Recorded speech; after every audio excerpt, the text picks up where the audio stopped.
BRS నుంచి కాంగ్రెస్ లో చేరిన ఎమ్మెల్యేల్లో అలజడి మొదలైందా? స్పీకర్ నోటీసులు ఫిరాయించిన ఎమ్మెల్యేలో వణుకు పుట్టిస్తున్నాయా? అసెంబ్లీ స్పీకర్ నోటీసులు ఎందుకు ఇచ్చారు? ఆ నోటీసుల్లో ఏముంది? నోటీసులపై ఫిరాయించిన ఎమ్మెల్యేలు ఎలా స్పందిస్తున్నారో చూద్దాం. తెలంగాణలో పార్టీ ఫిరాయించిన ఎమ్మెల్యేల వ్యవహారం మరోసారి పొలిటికల్ హాట్ టాపిక్ గా మారింది. సుప్రీంకోర్టు ఇచ్చిన తీర్పు మేరకు అసెంబ్లీ స్పీకర్ కార్యాలయం చర్యలు ప్రారంభించింది. బీఆర్ఎస్ నుంచి కాంగ్రెస్ లో చేరిన 10 మంది ఎమ్మెల్యేలకు నోటీసులు ఇస్తున్నారు. ఎమ్మెల్యేలను విచారించే క్రమంలో భాగంగా నోటీసులు అందిస్తున్నారు. అక్టోబర్ 31లోగా స్పీకర్ ఏదో ఒక నిర్ణయం తీసుకోవాలని సుప్రీంకోర్టు ఆదేశించింది. న్యాయ నిపుణులతో చర్చించిన స్పీకర్ గడ్డం ప్రసాద్ ఫిరాయించిన ఎమ్మెల్యేలకు నోటీసులు జారీ చేశారు.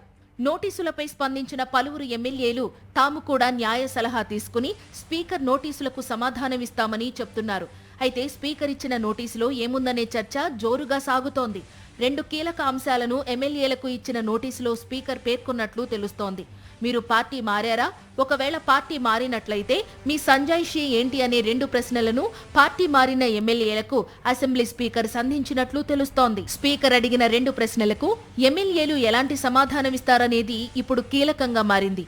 10 మందిలో ఒకరైన ఖైరతాబాద్ ఎమ్మెల్యే దానం నాగేందర్ బీఆర్ఎస్ నుంచి ఎమ్మెల్యేగా గెలిచి లోక్సభ ఎన్నికల్లో కాంగ్రెస్ పార్టీ నుంచి ఎంపీగా పోటీ చేశారు. దానం నాగేందర్ పార్టీ మారాడని చెప్పడానికి ఈ ఆధారం ఒక్కటి చాలా బలంగా కనిపిస్తోంది.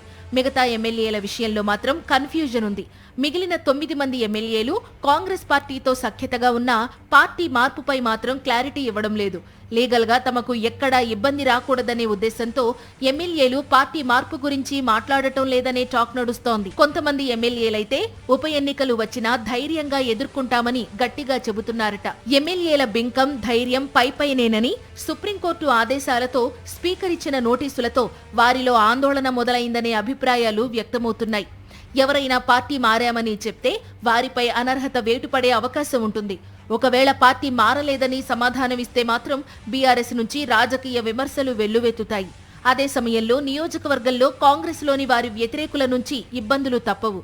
దీంతో ఆ ఎమ్మెల్యేల పరిస్థితి ముందు నుయ్యి వెనుక గొయ్యి అన్నట్లుగా ఉందనే కామెంట్స్ వినిపిస్తున్నాయి.